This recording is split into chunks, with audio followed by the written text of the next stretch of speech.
Pipila ka lugar sa Surigao del Norte gibaha epekto gyapon sa bagyong Dante. Ang report ni Cyril Chavez. Gilunupan ang pipila ka mga lugar sa lungsod sa Malimono ug mainit sa Surigao del Norte.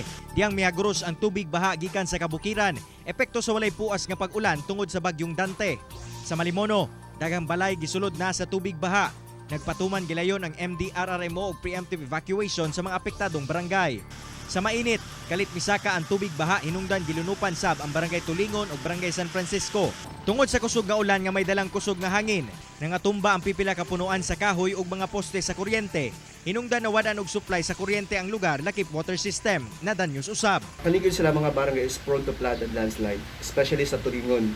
Kay karon gani nga bagyo sir, actually sa Dante, wala gyud expect nga ang Tulingon may ana sa karon.